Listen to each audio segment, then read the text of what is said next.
From the sleek black car parked at the entrance, a petite figure stepped out. As the door opened, the morning sun caught the neatly pinned silver hair at the nape of her neck, casting a cool, silvery halo. It was Elise Vermeer, Julian's grandmother.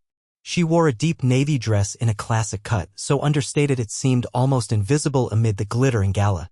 But anyone with a discerning eye would notice, from this woman radiated a presence that made the entire space pause in a single breath.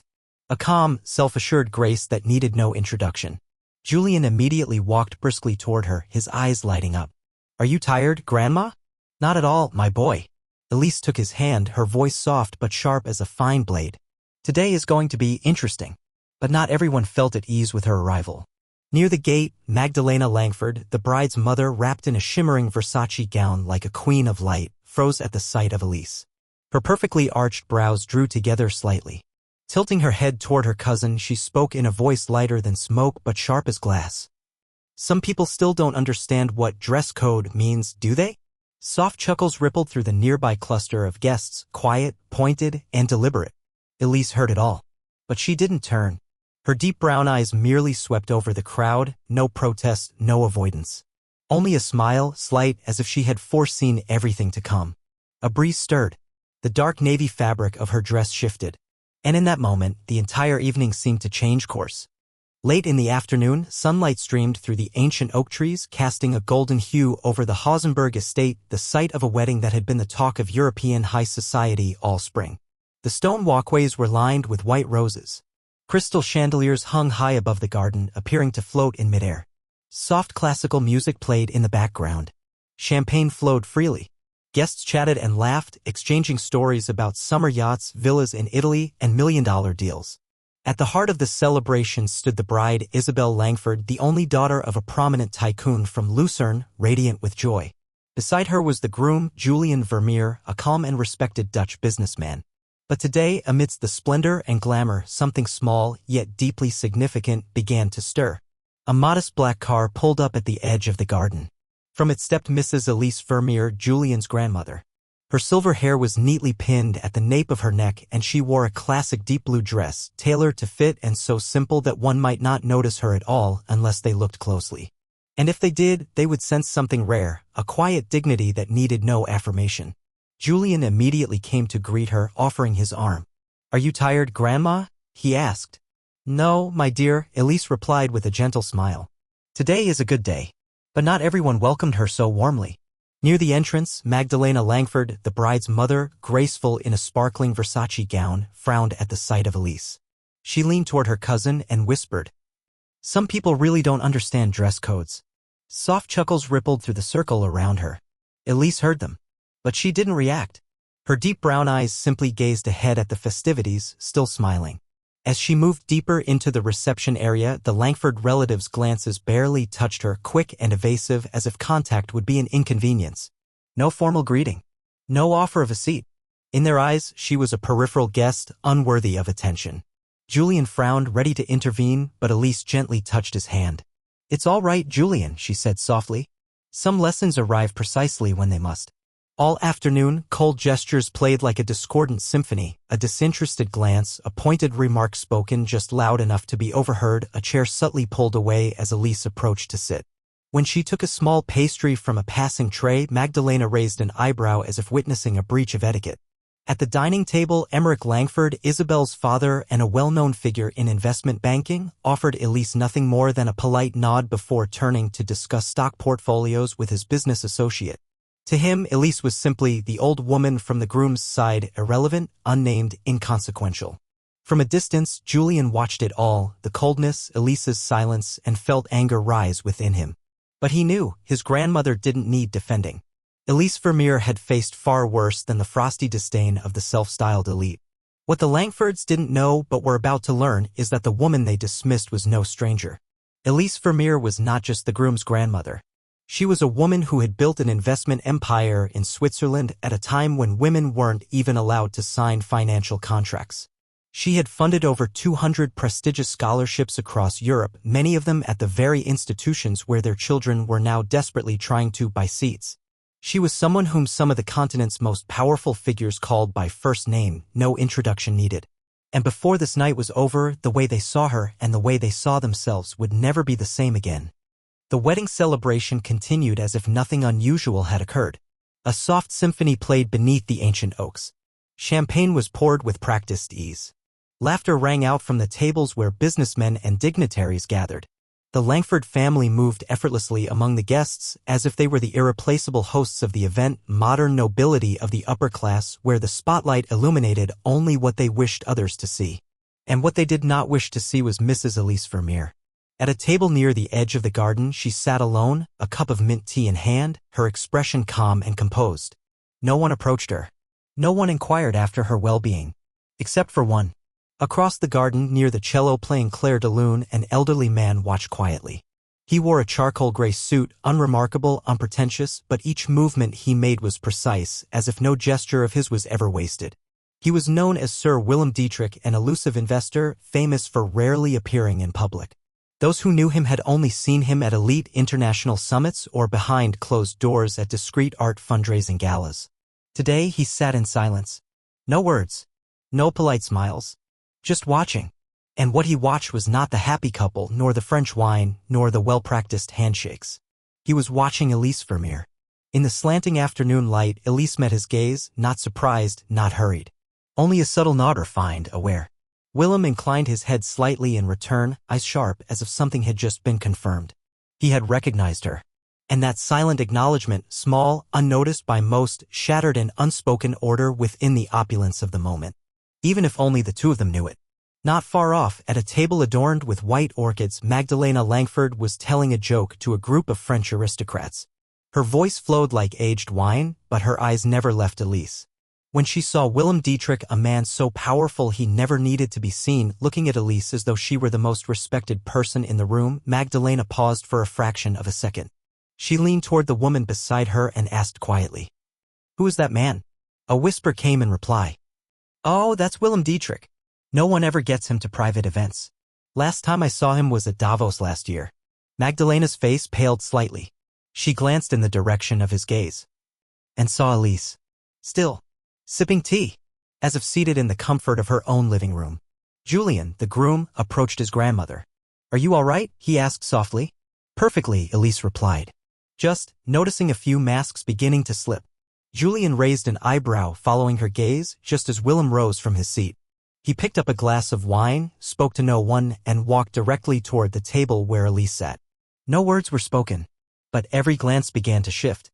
Conversations paused mid-sentence. Even the music seemed to soften. Not because Willem Dietrich was flamboyant, but because he never did anything without purpose. He stopped before Elise. No deep bow. No dramatic gesture. Just one sentence, low and reverent. "Madame Vermeer, what an honor to see you again." A ripple of whispers swept through the garden like a tide. Guests who had turned their backs now turned again. Chairs that had been distant inched closer. And the Langford family began to understand. They were no longer the ones commanding the evening. The entire garden fell into a moment of tense silence after Willem Dietrich's greeting. That man, so famously reserved, distant, and averse to all social gatherings, was now bowing to the very woman the Langfords had gone out of their way to treat as invisible. Elise offered a faint smile, one hand still resting on her teacup, the other gently inclining her head. "It's been a long time, Willem." Willem placed his wine glass on the table, solemn. "Long, yes, but not long enough for me to forget what you've done. People like me are still living on the legacy you left behind." Magdalena Langford stood frozen. She had never heard anyone speak to Elise Vermeer like that. Not with politeness, but with reverence.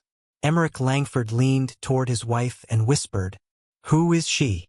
Magdalena gripped her wine glass tightly. I don't know." Willem turned his gaze toward the small stage in the garden. The sound technician, sensing the moment, quickly brought over a microphone. "If I may have a few minutes," Willem said, his voice low but clear. "I know this is a wedding, and I don't intend to overshadow the wonderful couple." He turned toward Julian and Isabel. Both nodded, Julian with a knowing smile, Isabel with a flicker of uncertainty. Willem continued, eyes returning to Elise. "Some people spend their lives building empires for themselves, and some live to open doors for others, even if they themselves are never honored for it. I am here today not because I know the bride or groom. I'm here because I heard Elise Vermeer would be present. Many of you may know me, Willem Dietrich, as an investor, a financial advisor, and art collector, but everything I know, everything I've built, began with a conversation with that woman, when I was still an unknown assistant in Zurich. A wave of surprise rippled through the guests. Murmurs spread.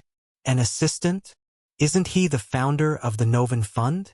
That fund's worth nearly 4 billion euros. Willem nodded slightly. I worked at a bank where Mrs. Vermeer served as senior financial advisor. I never understood why she paid attention to someone as insignificant as me, but she did. She didn't teach me about money. She taught me about vision, about responsibility, and about the value of humanity in financial decisions. Later, when I had the power to choose, I chose to follow her example. And now, dozens of charities, hundreds of scholarships, thousands of families, all exist as a direct result of her quiet influence. The air grew heavy, not with discomfort, but with the sting of recognition. The guests, so accustomed to bowing to wealth, were now confronted by a dignity they had failed to see. Elise Vermeer said nothing. She merely nodded, as if the praise was not hers, but meant for those she had once guided. Magdalena Langford forced a smile and approached Elise, her voice delicate like silk brushing against crystal. Mrs. Vermeer, I truly didn't know. Elise turned to her, her gaze calm but unwavering. I know you didn't, but the real shame is not that you didn't know who I was. It's that you thought you had the right to judge me, because you believed you knew something. Her voice wasn't loud, but those nearby heard every word. Julian stepped forward, resting a hand on his grandmother's shoulder. I'm proud to carry the Vermeer name. Isabel, the bride, looked at her husband, then turned to Elise. For the first time that day, she bowed her head sincerely. I'm sorry, Grandma, for everyone who stayed silent. Elise looked at her, eyes steady and serene. An apology doesn't change the past, Isabel, but it can be the start of something better. That evening, as the celebration resumed, the eyes that once ignored Elise began to turn toward her. Not to judge, but to seek the presence they had overlooked. And Elise, she simply took another sip of tea, silent as if she had never needed applause, because true legacy does not need a name. It only needs to leave a trace. Night fell over the Hausenberg estate and soft golden lights stretched across the garden. The celebration continued, but the grandeur of the evening had subtly faded. Something had changed, not in the decor, but in the eyes of those present. Guests began to approach Elise Vermeer's table, the one they had once so deliberately avoided. Some came to whisper apologies. Others simply wished to talk, to listen. But the Langford family did not. They stepped back, not out of humility, but because they no longer knew how to react to a truth too immense to ignore, yet one they had once deemed unworthy of attention. In a quiet corner of the garden, Julian Vermeer stood beside his wife, Isabel Langford. Both watched the small crowd now gathered around Elise. The emotions within them stood in stark contrast. Julian was silent, contemplative.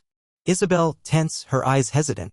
This isn't what I pictured when I imagined our wedding, she said softly.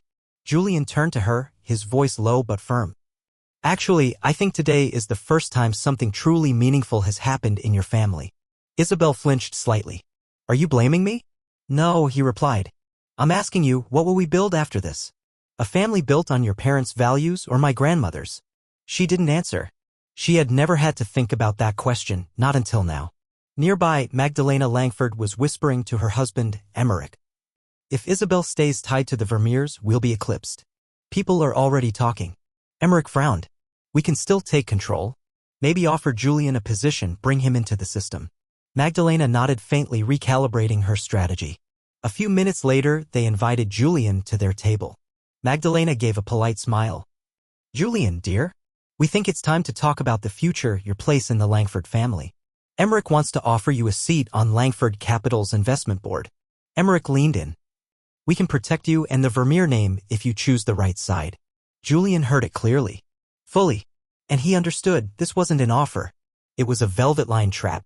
He straightened his posture, calm and unshaken. I would be grateful if that came from a place of respect.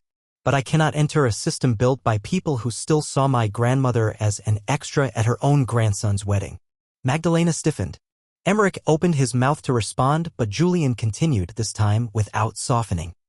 I carry the Vermeer name, and I don't need a seat to prove it. I choose to inherit the spirit of the one who taught me the most important thing. True value is never granted by others. It must be lived.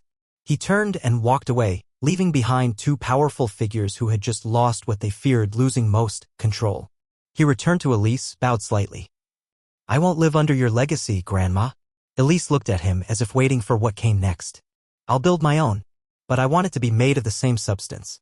She gently placed a hand on his shoulder, saying nothing. But in her eyes, something softened. That night, as the celebration drew to a close, Julian stood with Isabel at the garden gate. She held his hand. I don't know what I might lose after tonight, she whispered. But I know this, I don't want to lose you. Julian looked at her, gently. We're not losing anything. We're just beginning to learn how to build something, real. At the old table on the garden's edge, Elise still sat, sipping the last of her now cold tea. She knew the world doesn't change in one evening. But true legacy doesn't need to be imposed. It only needs someone willing to keep the fire alive. And tonight she had seen a true heir rise. 2 weeks after the wedding, Elise Vermeer's old house in Lucerne remained as quiet as ever. A limestone villa tucked beside the lake, with neatly trimmed gardens and weathered moss-green wooden doors faded by time. The spring air was gentle. That morning, Julian came to visit, invited by a handwritten note he had received 3 days prior. There was nothing unusual, no explanation, only a single sentence. It's time. Elise was sitting in the library, where light filtered in through stained glass, casting soft hues on old bookshelves and white marble busts. She wore no grand gown or elaborate shawl, just a simple charcoal blue knit dress, her hair neatly pinned at the nape of her neck. In front of her sat a mahogany table, with a small brass-locked box, an envelope, and a teacup already poured for two. Julian entered and bowed his head. You called. I came. Elise smiled and gestured for him to sit opposite her. Have you decided what comes next? Julian paused. I know I don't want to live off someone else's legacy, but I also don't want to let something valuable disappear. So, I'm learning how to build from the past without being bound by it. Elise nodded. Good, because if you destroy without understanding what you're erasing, you'll only recreate a new version of those you oppose. She pushed the box toward him. Inside is a small part of my legacy. Not in money, but in choice. Julian opened it. Inside was a slim dossier titled, The Vermeer Initiative Draft Charter, an unpublished blueprint for a non-profit investment fund, aimed at social entrepreneurship, community education, and cultural preservation in forgotten regions of Europe and North Africa. Julian flipped through the pages. Elise's handwritten notes crowded the margins. Figures, linkages, and sharp reflections like, why help them? If it's out of pity, stop. If it's because of wasted potential, continue. He looked up. You want me to run this? Elise placed her hand on the table. I planned to launch it years ago, but no one had both the will and humility to keep it on course. Now there is. He was silent. If you agree, she said, you won't just carry the Vermeer name, you'll carry the Vermeer ideals. Julian bowed his head, hands resting on the document as if holding something too vast. I'm not sure I'm ready. Elise sipped her tea, her eyes carrying the weight of generations of men who once thought themselves invincible. No one is ever ready. The qualified rarely step forward. The ones who do often aren't sure they're enough. But the difference is this. You're not stepping up to prove anything. You're stepping up to continue what is right. A moment passed. Then Julian stood and embraced his grandmother. Then I'll learn. And I'll keep this, not as an inheritance, but as a flame still burning. Elise smiled gently. Good, because the world doesn't lack heirs. It lacks those willing to reignite old fires with new will.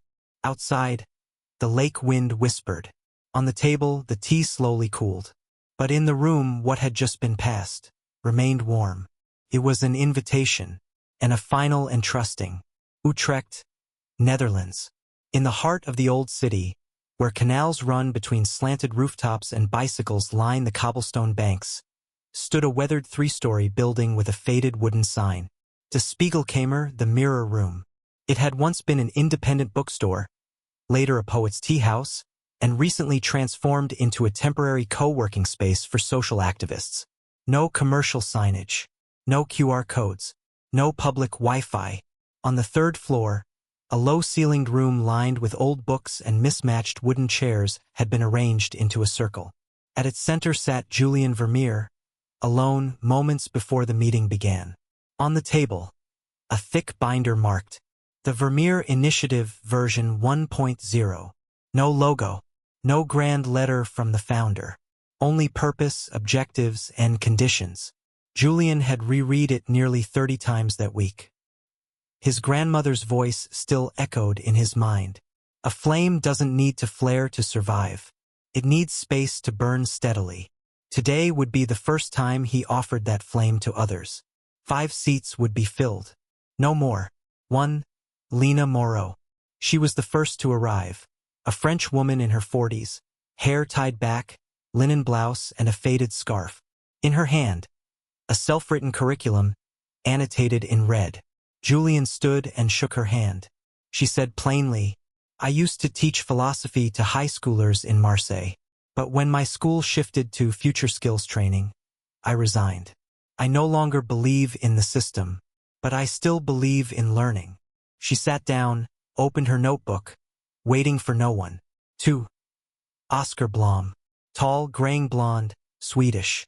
Worn sneakers, hoodie, and eyes that had once surrendered hope and come back to try again. He had built a crowdfunding platform for startups in Northern Europe, but sold most of his stake when investors began pressuring young teams to abandon social values for growth. As he entered, he said, "I'm not here to start another business. I'm here because I'm tired of choosing between ethics and cash flow." 3.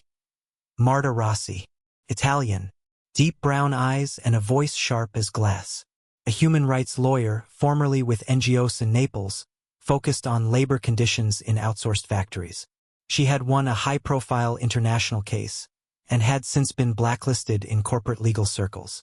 She said nothing, just nodded to Julian and took her seat. 4. Yusuf Haddad, the last to enter. A young man of Syrian descent, born in Turkey, raised in Amsterdam. A sociology lecturer specializing in post-colonial structures and cultural hierarchies in Europe. He said little, but his eyes missed nothing in the room. In his hand was an article titled, "How Humanitarian Aid Reproduces Conditional Racism." Julian said, "I read that piece twice, and I don't think it should stop at words." Yusuf nodded. "Neither do I." The conversation began. Julian stood. No slides. No name cards, just handed out copies of the charter. The Vermeer Manifesto was only 12 pages, but every sentence came from Elise's years of reflection and Julian's sleepless edits. His pillars: human value over profit, community over monopoly, ethical responsibility before financial performance. Funding conditions: projects must include community-based returns. 40% of profits must cycle back to the ecosystem of origin. Founders must complete a 3-month ethics residency, led by the founding circle.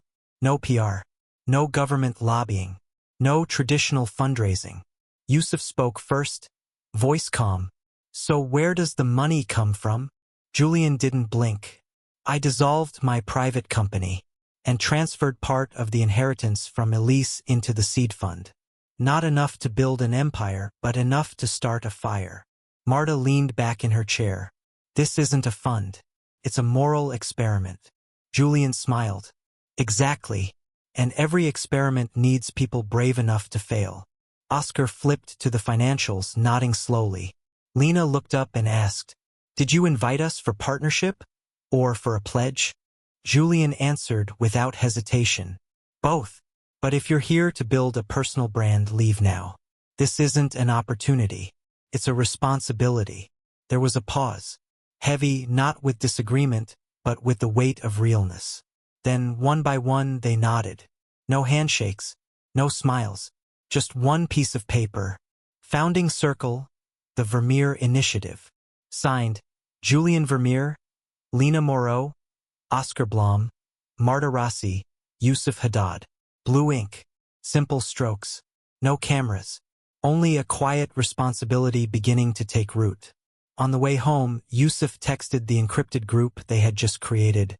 The flame starts small, but it's real. Julian saw it. Didn't reply. He was sitting alone by the canal, golden reflections dancing on the water. In his hands, the manifesto. In his heart, one clarity. They hadn't come for him. They came because they saw the flame. And now they had chosen to keep it alive. 3 months after the first gathering in Utrecht, the Vermeer Initiative quietly launched. No press release. No social media account. No sponsor appreciation letter. Just a single line in an internal message sent to 21 individuals who had passed the initial contact round. You were not chosen because your idea is good, but because you have the ability to turn good into action. The founding group, Julian, Lena, Oscar, Marta, and Yusuf, divided responsibilities. Academic oversight, model evaluation, capital origin audits, and most importantly, ensuring that those receiving funding were not just talented, but ethically grounded. And then the first challenge arrived unannounced.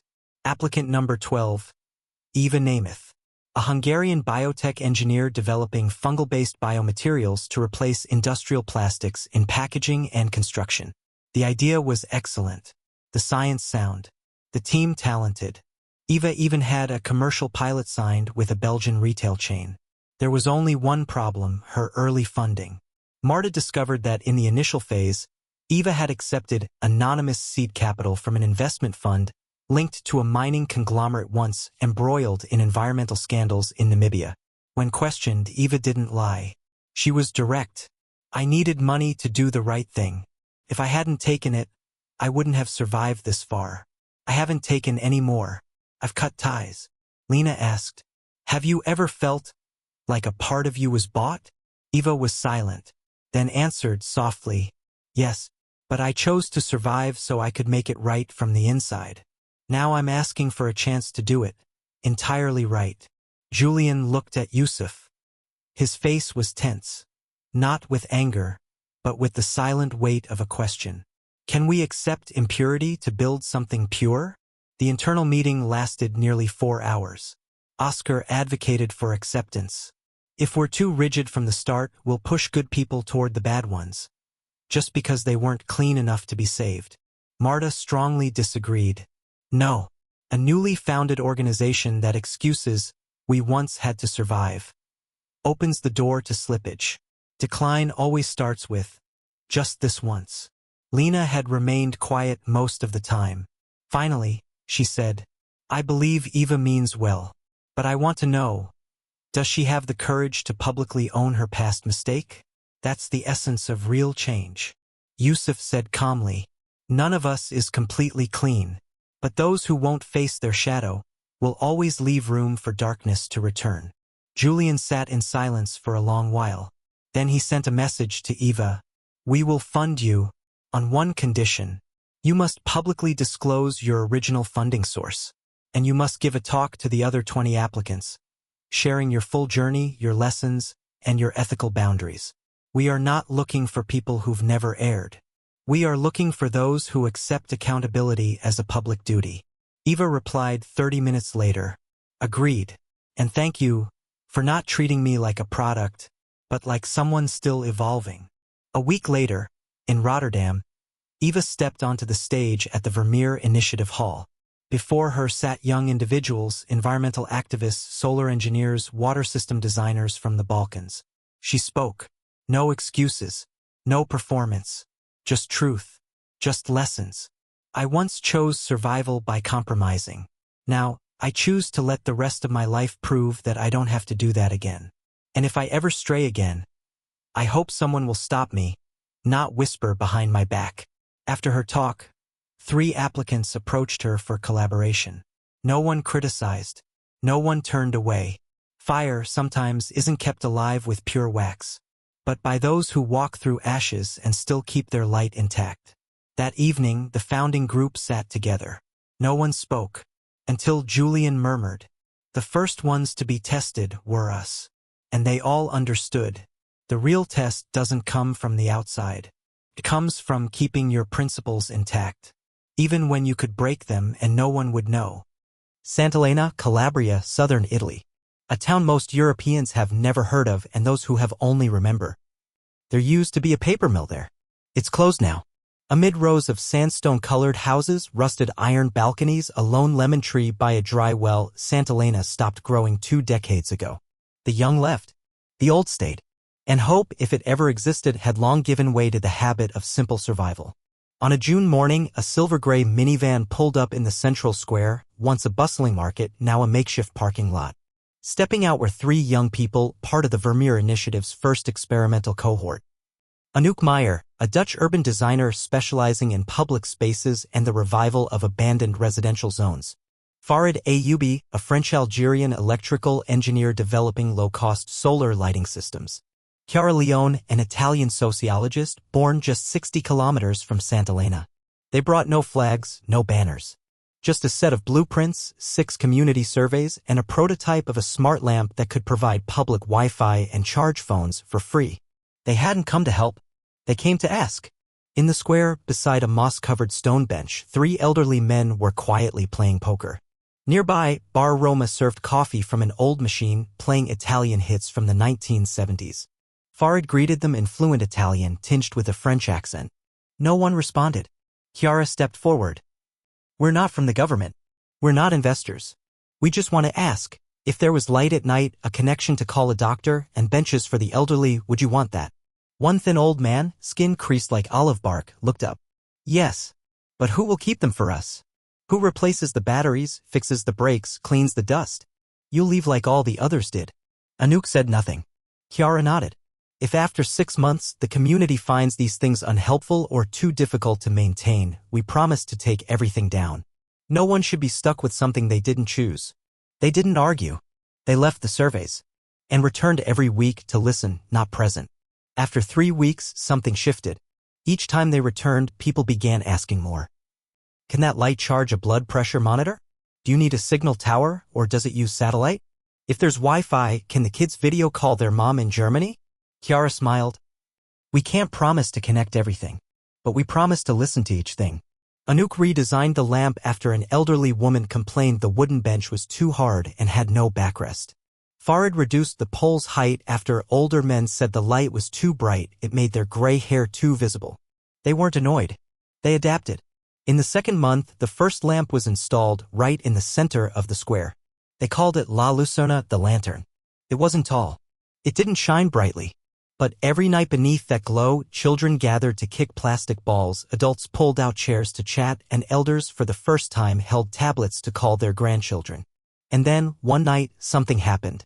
A delegation from a major telecommunications company, having caught wind of the project, arrived in Sant'Elena.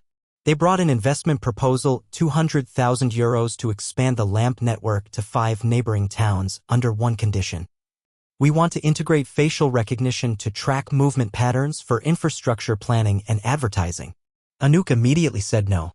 Farid hesitated. Chiara looked at the townspeople laughing under the lamp and said, "We were taught that a good idea shouldn't be scaled. If scaling it means betraying its original values, we decline." The corporate rep shrugged. "You're throwing away growth. Wasting a good model." Julian, following from the Netherlands via internal comms, sent one line in reply. "A good model cannot survive if it betrays the reason it was born." 3 months later, in Sant'Elena, La Lucerna was no longer a project. It had become part of life. Locals gathered to learn maintenance. A high school student wrote a scholarship essay about it. A group of regional engineers began adapting the design for nearby mountain villages. No one remembered the Vermeer Initiative as a donor. They remembered 3 young people, a small light, and a quiet feeling that began to return. "We can do this." On their final night in Sant'Elena, Farid sat on the balcony of the guest house, watching the lamp glow in the square below. Chiara sat beside him, opening her notebook. "Do you think we succeeded?" Farid smiled. "I don't know. But if they remember the lamp as something they kept alive themselves, then I think we didn't fail." Anouk appeared, holding a bottle of cheap red wine. "To thoughtful kindness. And just enough light." They clinked glasses. "And understood." An ideal doesn't need to go far to grow. It only needs to take root in the right place. New York City, 7 months after La Lucerna was lit in Santa Elena. On the 32nd floor of a glass tower in Manhattan stood the headquarters of Orion Global Foundation, a massive philanthropic organization with a budget in the hundreds of millions, offices on 4 continents, and a strategic partner list stretching from the United Nations to Silicon Valley's biggest tech firms. In a tightly timed 90-minute meeting, the Vermeer Initiative had been invited to discuss a strategic growth opportunity. The invitation came from Elise Vermeer, Director of Program Development at Orion, a razor-sharp negotiator with platinum hair and eyes like velvet-wrapped blades. She had been in more than 70 countries and on the stages of the world's most powerful forums, but this time she sought Vermeer out. The meeting took place in an oval glass room, awash in cool light. A sleek LED display read, "Partnership Proposal, Scaling Vermeer Values Globally." Julian Vermeer, Lena Morrow, and Yusuf Haddad sat across from her. Eloise began. "We've followed the Vermeer Initiative since its early days. You're unlike anyone in the international development space, no PR, no chasing visibility, no grant cycles. That's precisely why we believe it's time for you to scale." Julian listened silently. Eloise continued. "We propose creating a Vermeer Hub, a flagship center in Brooklyn to serve as your North American base. Orion would fund facilities, provide legal, accounting, and PR support, and help expand the model into Chicago, Sao Paulo, and Johannesburg within 18 months. Yusuf interrupted, voice even. "And what does Vermeer give in return?" Eloise smiled. "Nothing alarming. We're simply suggesting co-developing an impact assessment framework, joint brand alignment, and launching a bilateral lecture series under the name Vermeer Orion." Lena frowned slightly. "Events? PR?" "Not just PR," Eloise replied. "A chance to shape global discourse. You have the voice, we have the infrastructure." Julian studied her for a long moment. "And if we decline?" Eloise leaned back ever so slightly. "Then you're passing up the chance to reach the people who may need you most." Outside the meeting, the 3 sat on a stone bench in Bryant Park, surrounded by towering glass buildings and endless traffic noise. Lena said bluntly, "I don't trust their vision. They don't want to spread our spirit, they want to bottle it into something the public can comfortably consume." Yusuf nodded. "They don't want to destroy Vermeer. They want to redefine it using language they control." Julian said nothing. The smell of industrial success, millions in waiting capital, glowing HQ signs in every major city made it dangerously easy to forget the first question. "Why did we start this in the first place?" Then he spoke. "I'll decline. Not because I fear losing our spirit, but because I know if we accept, we'll be the ones who start to wear it down." The next day, a handwritten letter was delivered to Elise Vermeer. It was brief and unmistakably clear. "We deeply appreciate Orion's offer, but the Vermeer ideal does not reside in headquarters or co-branded logos. We believe, if something deserves to scale, it will be replicated through action, not branding. Sincerely, Vermeer Initiative." No email, no follow-up call, just an official refusal. No defense. No fear. A week later, Yusuf received word. A major financial publication had published an interview with Eloise. In it, she subtly remarked that Vermeer was a group with immense potential but a tendency to reject structured collaboration, making meaningful growth difficult. Oscar forwarded the article to the internal team chat with one line. "You know you're succeeding when people can't control you, so they start mocking you." Julian replied, "True fire doesn't need strong wind. It just needs wood that won't rot." Belgrade, the second winter of the Vermeer Initiative. Light snow dusted the gray-brown rooftops of Zeman's suburban housing blocks. Just 15 minutes from Serbia's capital, the Soviet-era apartment rows lay silent, like remnants of a time that hadn't realized it had already ended. Lena Morrow, co-founder, now leading Vermeer's Eastern Europe deployments, sat in a makeshift office in an abandoned school. It had become the temporary base for their 14th project, Community Heat Station, a renewable heating system powered by biogas from food waste and cow dung, operated by local residents. But the project was failing. The system was unstable. Initial community enthusiasm had turned to indifference. A local opposition group had begun spreading rumors the biostation released toxic gas. Sensational headlines followed. A few minor funders requested withdrawal. For the first time in almost 2 years, Lena felt her ideals might not be helping anyone. That evening, In a cold room lit only by a desk lamp, Julian Vermeer arrived in Belgrade after receiving a single message from Lena. "I don't know if we're still right." He sat across from her. 2 cups of tea steamed between them. No warm greetings. No preamble. "Everything's crumbling under my feet, Julian," Lena said plainly. "The people don't trust us. They don't keep what we bring. I'm starting to wonder, are we just educated wanderers going to poorer places so we can feel better about ourselves?" Julian was quiet for a long time. Then he asked, "Do you remember why you left Marseille?" "Because I couldn't bear teaching just to keep the test prep machine running smoothly." "And why did you come here? To a place where you knew no one would understand you at first?" Lena pressed her lips together. "Because I thought, if we did things kindly enough and long enough, people would eventually see." Julian nodded. "And if they never do?" Lena looked at him. Her eyes were red. "Then, I'm not sure I should keep going." Julian stood. He walked to the fogged window. Outside, a child sat on a stone step, wrapped in wool, studying by the warm pipe of the prototype heater they had installed. He pointed. "Look, that child doesn't know who we are. Doesn't know what Vermeer is. But she's warm. Maybe 99 people will curse us. But if one child can read without shivering, we've done something. It doesn't need credit.